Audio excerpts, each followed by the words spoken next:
Hello and welcome everyone. My name is Nicole Eckelhofer-Wells and I am a faculty consultant with UAGC and host for this session, Fostering Stakeholder Belonging and Implementing the BSN Essentials and Associated Competencies. By joining us today, you acknowledge that this session is being recorded and will be shared with TLC-related materials. Microphones will be muted for this presentation, but we encourage you to post questions and comments in the chat. You will also be able to unmute yourselves at the beginning of the presentation. Also, we have enabled live transcription. If you would like to use it, click the Show Captions button at the bottom of your Zoom window.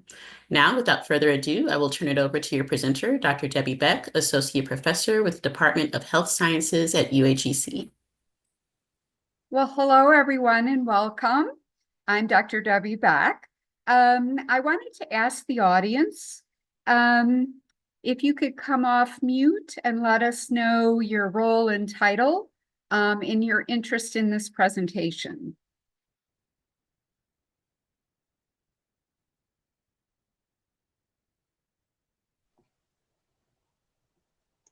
Hello, my name is Dr. Shannon Harris. Debbie, we are colleagues, so I am here to support you and also just to learn more about your topic. I feel like there's kind of a connection with face-to-face patient care and HIM, so glad to be here. Thank you. Welcome.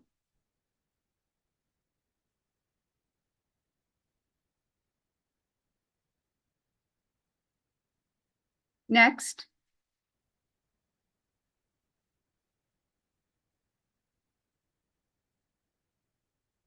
So this presentation is going to focus on focusing on the stakeholder belonging piece of implementing the BSN essentials and the associated competencies. Next. So really the objectives are to briefly describe some of the AACN 2021 BSN essentials and the associated competencies and sub-competencies, to analyze the changes in higher education and how it's impacted the healthcare industry, the BSN essentials, and associated impact on nursing education. Also, to identify the opportunities for higher education leaders to improve inclusivity and belonging among all key stakeholders that are impacted during the implementation of the BSN essentials and associated competencies, to explain the key concepts of these competencies that have been laid down by the American Association of Colleges of Nursing, the BSN essentials and associated competencies, to describe the examples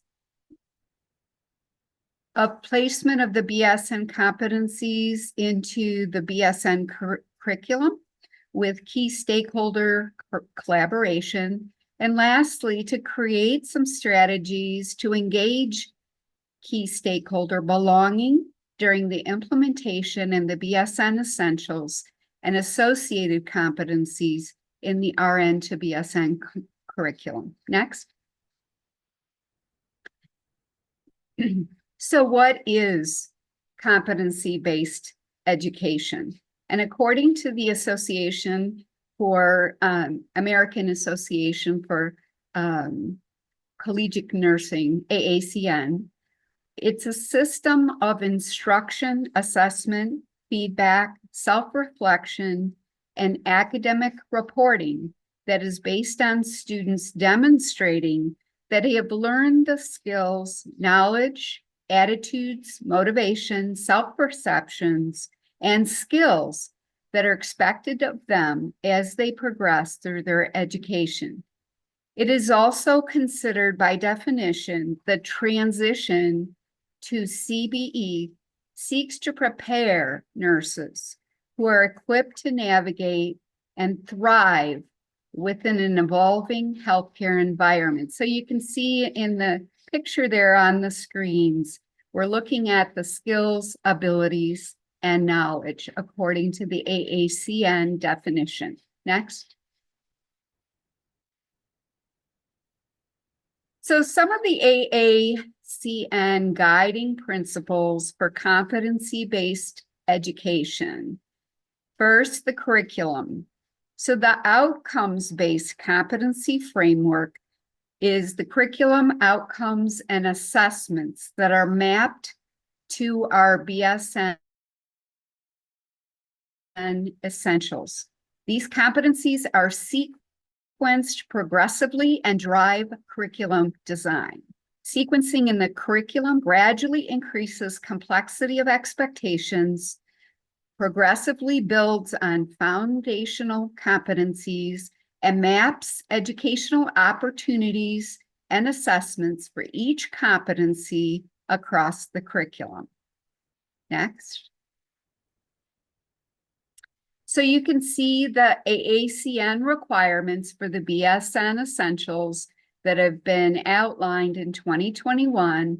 There are competencies, sub-competencies, which for our BSN program would be level 1, and student mastery of those specific skills and knowledge. And you can see in the essentials model picture there on the screen, AACN has not only done this for level 1 competencies, which are associated with our program, but also for level 2 competencies, which are for graduate level nursing students.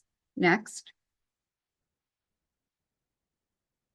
So who are the key stakeholders that are associated with belonging? There are several, and the key focus of this presentation is how to engage and help the key stakeholders have an understanding of the AACN principles, competencies, and essentials, and feel a part of this process. So you can see on the screen that students are one of the key stakeholders, our faculty, both full-time and associate faculty, our leadership team, which include our chair, our dean, our associate dean, and other key leadership individuals that impact the progression of including these essentials across our curriculum. It is also the curriculum design team who work within our university platform to assist us in including these essentials within our courses as we look at them, design them, and include them in upgrades into our program. It is our clinical practice administrators that have a key impact on what should be included in these competencies and assessments and in our courses to reflect what's happening in the real world environment of nursing practice settings. And also, of course, most importantly, the American Association of Colleges of Nursing, who provided the essentials to us, made recommendations about their implementation, and also provides resources. So I'm going to break down in the next slide. I'm going to go through each of these key stakeholders and how they can belong or be included in the process of taking on this monumental task of including the essentials as recommended and the competencies and some competencies in our program. Next. So the first of these key stakeholders is the student. So how can the student feel that they are a part of this discussion and dialogue and ultimately have an understanding of the essentials? So we first need to solicit student input about their learning needs. We have to have a conception of what those learning needs are before we move forward. We have to give them and provide them a platform and an understanding to inform them about our transition to competency-based education and the impact this might have in future courses that they will see in our program and in our future course design. Next. Another key stakeholder is our faculty. We need to include them and help them feel that they belong in having input about this process, and can take part of this process. So first, we need to provide faculty with the opportunity to provide some feedback on our current courses and identify where the gaps are in the learning outcomes. We need to request that faculty provide some of the skills, knowledge, and abilities that they see are required for each course that they have taught in our program. Faculty have to have a sense of what these BSN competencies and sub-competencies are, so that they have an understanding of how they impact current courses and future courses that they teach regularly. We need to also include faculty in the decisions about the assessments to use in our future courses and how they map to the competencies and sub-competencies of the AACN essentials. Next. The leadership team involved in this, which would include our chair, our associate dean, and dean, need to be included and feel part of the process, because they are really instrumental in providing those of us who are tasked with including the essentials in our BSN program, the competencies and sub-competencies.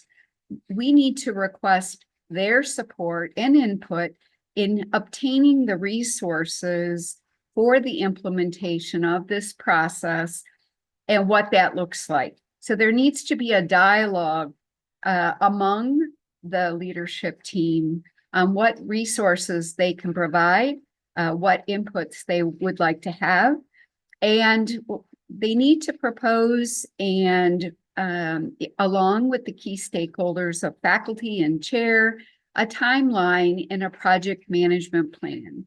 So we have to have an ongoing discussion with the leadership team, make them feel a part of the process of belonging to this essential element of including the essentials. And we need to have discussions ongoing about the anticipated costs, staffing, and budgets that need to be approved along the way and in this process. Next. The curriculum team also needs to be part of the key stakeholder team and feel that they belong in having input on the front end and on the back end, certainly, of integrating or having discussions on what this looks like and their involvement in it. So we're going to use the resources to integrate new learning outcomes and alignments to course outcomes and competencies. We're going to use the curriculum team and their discussions regarding this. We're going to utilize discussions and resources from the curriculum team to integrate these competencies and sub-competencies into our assessments. We're going to utilize the team in discussions about how we design rubrics that align to the competencies and sub-competencies, and we're going to engage them in discussions about creating ways of measuring student mastery of the course outcomes and associated competencies and sub-competencies. Next. Also instrumental in this process of belonging and key stakeholders is to ensure that we include our clinical practice advisory boards as well as the employers of our graduates. We certainly want to have a discussion about input on the latest trends in clinical practice that should be included in any course revisions that we undertake. We need to discuss with our advisory boards and clinical practice partners and employers of our graduates any gaps that they see in knowledge, skills, and abilities that are discovered in recent employment of our BSN graduates, and any trends that they see in employing other graduates of other programs, so they can inform the process and feel that they are part of it. Next. The next key stakeholder certainly is the American Association of Colleges of Nursing, AACN. Certainly, they have given us the essentials, the competencies, and sub-competencies. We need to engage with them by using their website and resources, utilizing their live and recorded trainings, workshops, and conferences, having outreach and collaboration on community discussion boards that they have on a regular basis, and have options to hire consultants to make recommendations on how we can approach this program, and they can be a part of consulting with us in moving this process forward. Next. So our future BSN program offerings and our curriculum design that kind of drills down into our courses have some key points that I'd like to mention. So our program offerings and our associated curriculum needs to be current, and it needs to reflect the changes in our healthcare industry. And we can solicit that feedback, as I mentioned previously, by many of our practice partners, our faculty who work in the field, AACN, who informs the process. We need to make sure that relevant and meaningful content and assessments are used.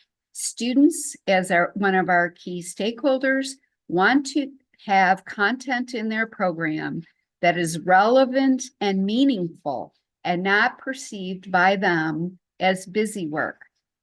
We need to consider individual student learning styles as we approach this process. And certainly we will have gotten feedback from students as a key stakeholder prior to starting. We need to include learner-centered content with real-world applications to clinical practice. We need to build technology into our program, as this is what students see in the real world. We can do this by simulations, virtual labs, and gaming as a few examples of ways that we can measure attainment of some of the competencies. Our curriculum needs to be designed to map to our program outcomes. Each course with course outcomes needs to be aligned with the BSN essentials and associated competencies in both our didactic and our clinical practice experiences. So we need to consider both as we approach this process.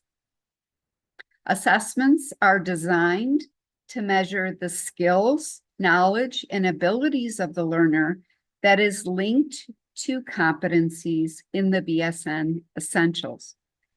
Competency-based education, as stated previously, is used as the guiding framework for our curriculum then design. Next.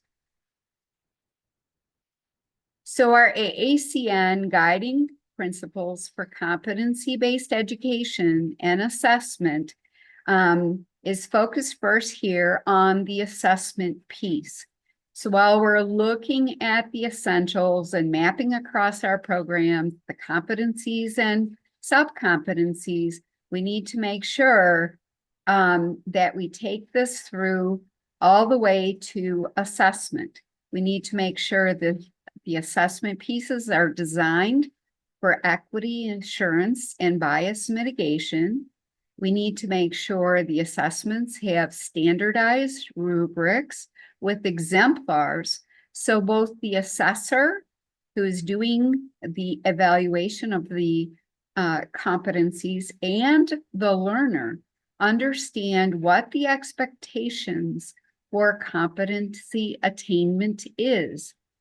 These competency assessments need to have both formative and summative assessments, so students can have opportunities at various points to take the formative assessments and get feedback from faculty on those assessments before they're expected to do a summative assessment.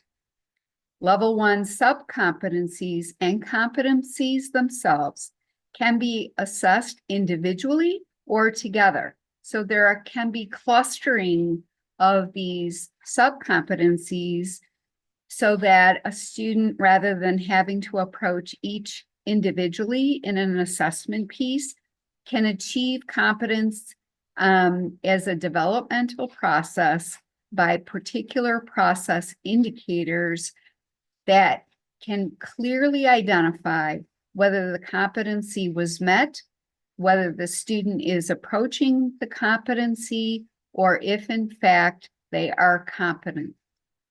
Next.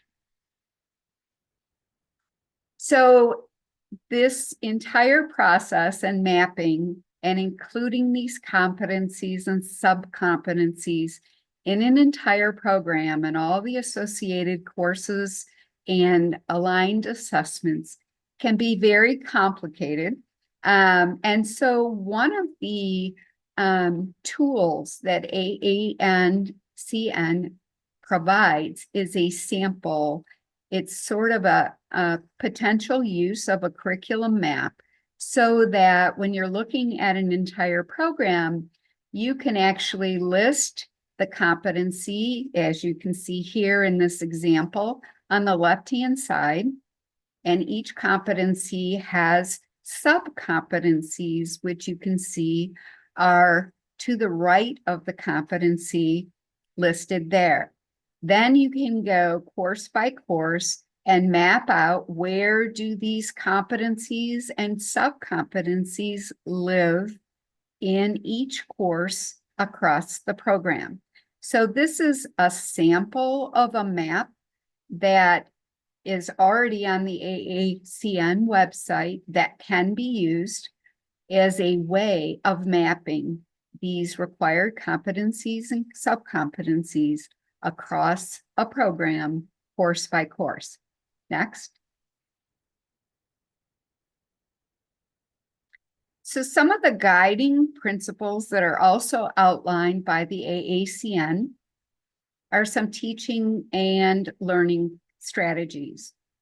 So the teaching strategies recommended by AACN are that they be tailored to the competencies and the individual learner. That as we design the teaching strategies used for each course, that faculty clearly delineate expectations of the learner by indicating what the competencies are and what the learner needs to achieve. Faculty are to ensure that each learner is an active participant in the assessment process, including both formative and summative assessments. Decisions about learner progress are based on assessments that are collected at multiple points in time using a variety of tools and methods of data collection. So it's really important to make sure that in our teaching strategies and design of these areas that were included in our courses, that there are multiple touch points for a learner to approach these competencies and achieve mastery before they can move on. That students be offered multiple opportunities to meet these competencies. So decisions then about learner progress are based on assessments collected at multiple points, and we are using data to collect information about how students think through these competencies. Faculty then, in turn, are providing feedback to guide the progress for attainment of the competency as part of their teaching strategy. Scenarios and case studies can be used with clusters of related competencies and subcompetencies as potential examples for how a competency and subcompetency can be assessed. There are numerous examples on the AACN websites in the faculty toolkits that can be used as a reference. Learners also need to be expected to actively guide their own learning once they have an understanding of these competencies, the essentials, and how these things will appear across their courses and thereby their curriculum, and what that looks like in terms of their assessments, demonstrating their competency before they can move forward. They're going to be collaborating with faculty and determining the individualized learning plan to obtain the required competencies and moving on. They'll need to gather and review performance evidence, do some self-assessments and reflections to determine where they are as a learner in achievement of these competencies through formative and evaluative assessments. Next. So this is another example from the AACN website, and it is a sample assessment that is used. This one in particular is for a level 2 assessment of competency, but you can see in this example that there are competencies, subcompetencies, the specific domain and what it's called, and it gives an overview of the purpose of the assignment. It is kind of an exemplar for faculty to actually use this as an actual assessment that they can take from the website and incorporate it into any number of courses. And if you go down to the middle of the page, it actually offers potential courses that this particular exemplar of an assessment can be used and taken from the website and actually used in an actual course and serve as an exemplar or an assessment piece to measure specific competencies.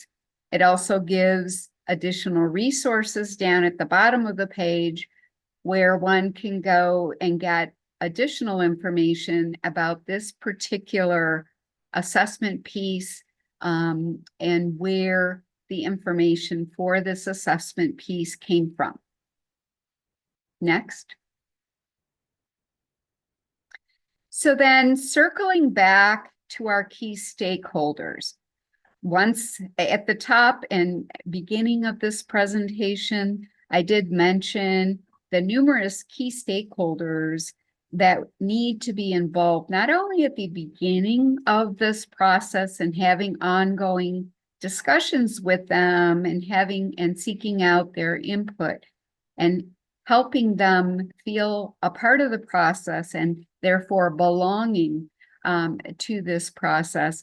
We need to have their input at the beginning of this process and throughout the implementation planning of this process, and then actually having key roles in instituting the change required to implement this fully across our curriculum to satisfy the American Association Colleges of Nursing, BSN 2021 Essentials, and all associated competencies and subcompetencies within a competency-based program. Next. Next. So I gave you a lot of information about what this process could and should perhaps look like. So I wanted to open the dialogue. For those of you that are not familiar with the BSN Essentials or AACN, I tried to give a more global view of what those competencies look like and how the AACN is really instrumental in defining competency-based education for nursing programs at the undergrad and graduate level, and how they've leveled those competencies. And the key point, though, and takeaway from this is I'd really like you to have an understanding of whether or not you use the AACN competencies or are required to do so. The key points are the stakeholders involved in taking on such monumental task and actually getting from beginning of this process to the end and fully operationalize our requirements to use the 2021 essentials and the competencies and sub-competencies and integrate those fully into our program. So let me stop there and see if you have specific questions or comments. We have a few minutes left.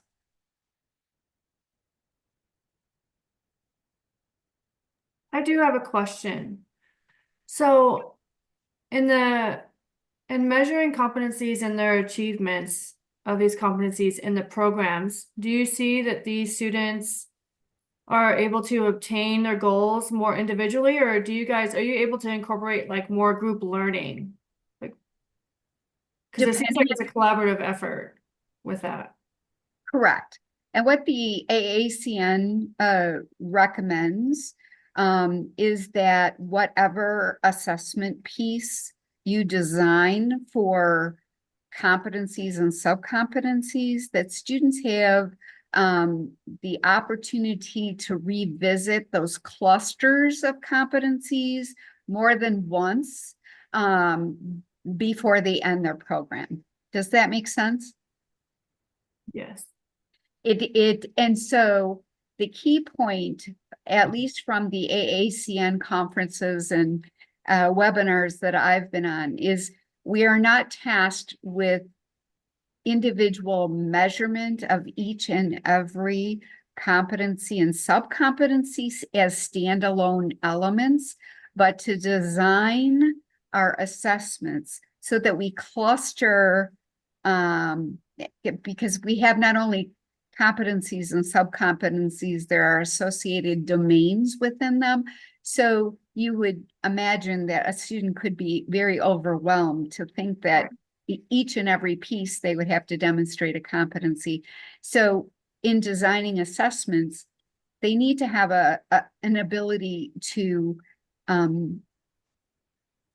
meet those competencies as they move through their program at multiple points along the way, and formative assessments where the competencies and sub-competencies in the associated domains are clustered in our assessments so that they're not tasked with doing each and every competency and sub-competency individually in every assessment that they're asked to do. Does that sort of answer your question? It just seems like they're not just on their own by themselves as they work and progress through these competencies. There is a collaborative group effort for these students, even if they're just choosing online, because I saw that they could do an individual presentation online, or they could even go to live student groups, stuff like that. So that's all put into one as you work through your progression and these competencies. And that's a very good point. So our program is completely online.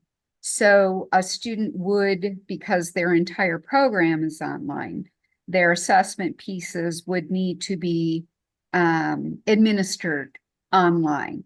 And whether that's synchronous or asynchronous or a combined approach, that is a unique entity unto an online program.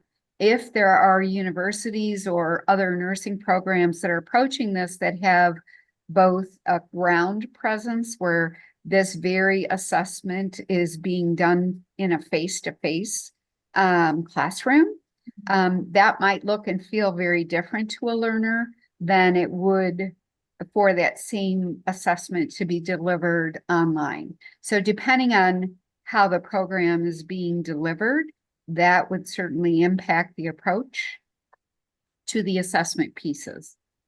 That's good. That's awesome to know.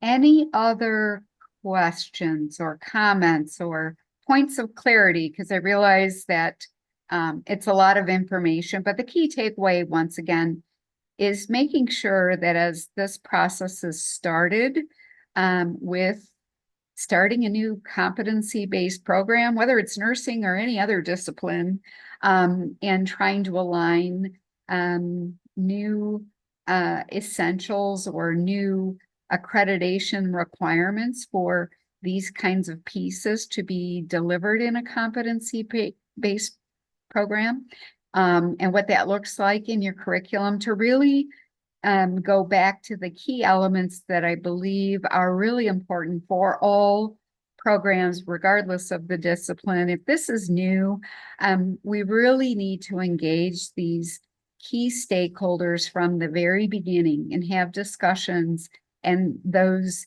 certainly are ongoing.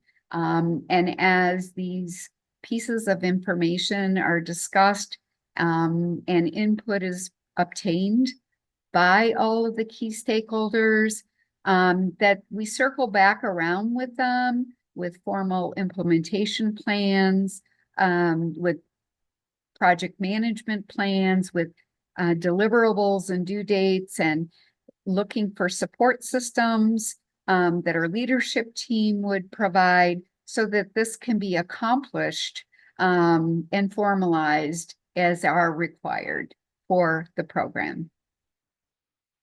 Anything else I can answer, or comments, questions before we sign off?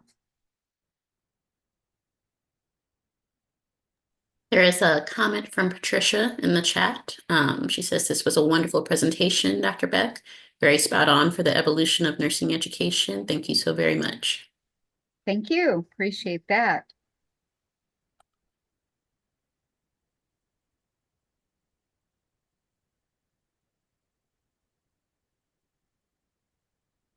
Thank you all for attending. I believe we will end the session then if there's no further comments or questions.